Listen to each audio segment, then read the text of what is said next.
Hi there. In this video, I want to share 7 life lessons about narcissistic and toxic people I wish I had known sooner. These lessons haven't come easy or cheap and have impacted my career, finances, and life trajectory. In sharing these lessons, I hope to spare you going through the same ordeals. So stick around to the end, as this can be one of the most impactful videos you ever watch.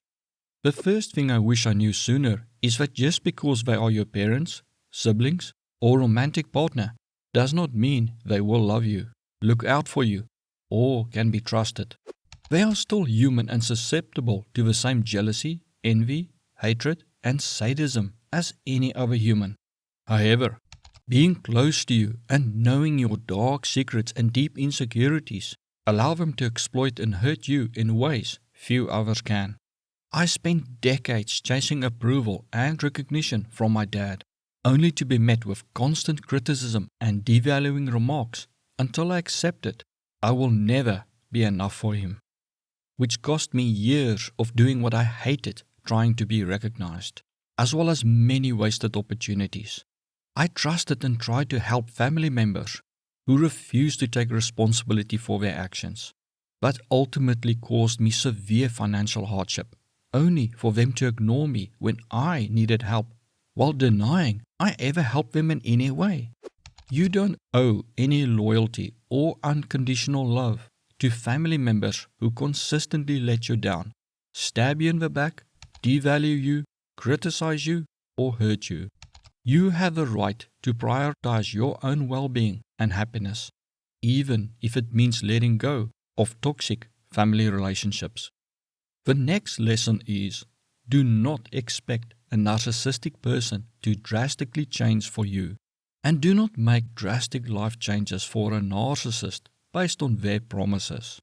You may see the potential in the narcissist if they changed, but narcissists think they are already perfect, so have no reason to change. They will claim they will seek help and change. They never do.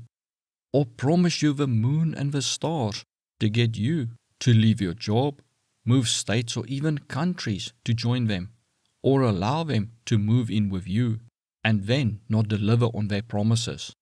They will give you enough good days so you keep holding out hope that one day they will change, until one day is the last day of your life. The third lesson is to never share your secrets, insecurities, plans, or any other personal information with a narcissist.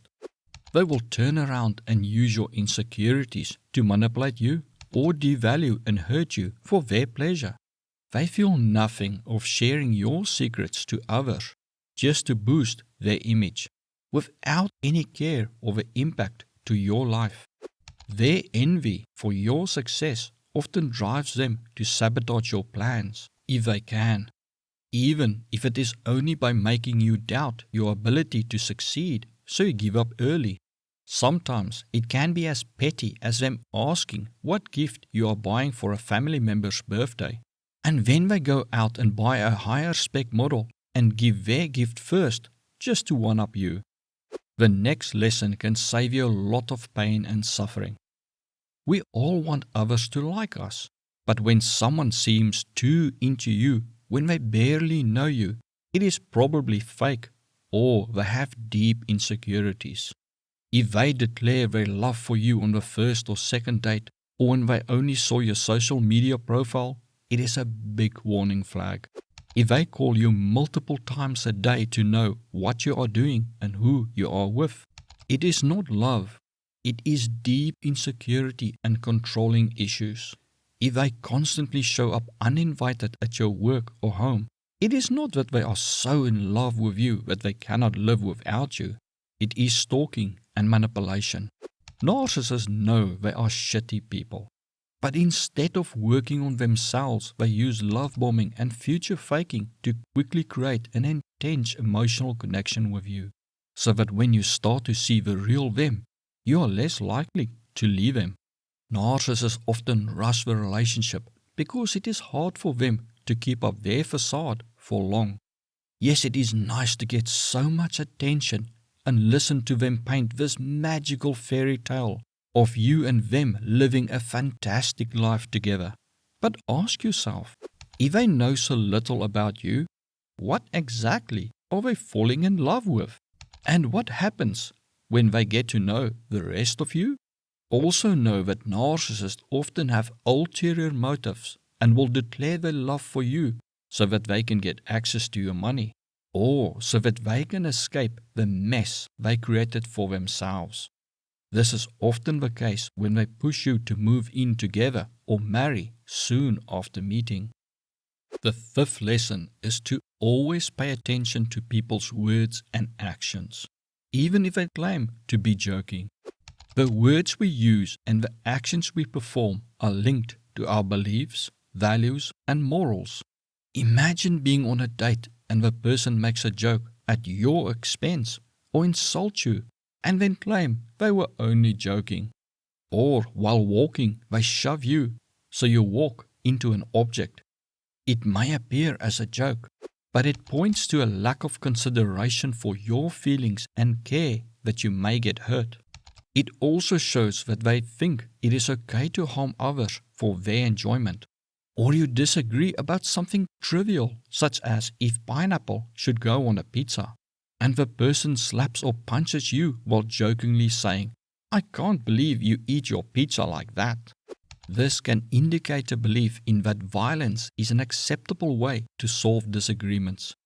Pay special attention to statements that just do not make sense to you. On a second date, my date suddenly said out of the blue, "I am crazy and bad with money," then laughed and said, "I am only joking." I found out the hard way she wasn't joking.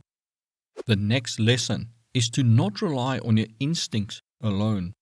Instincts are developed through experience, which allows your subconscious to spot often overlooked small details and link it to similar experiences, and then alert your conscious mind with that sixth sense that something is off. But if you have little or no experience with narcissists, your instincts often tell you that you can trust them and that they are a nice person.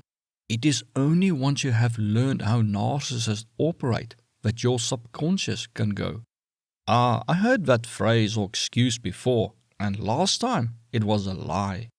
We believe we can spot evil people and liars.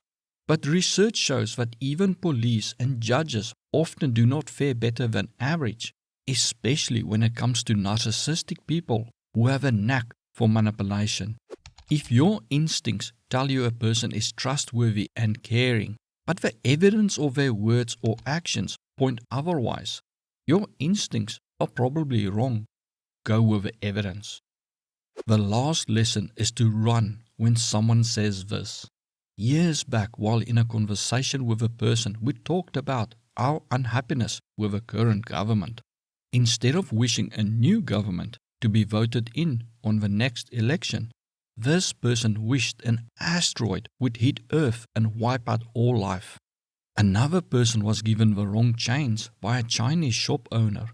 Instead of going back and trying to rectify the matter, the person wished a virus comes and wipes out all Chinese people.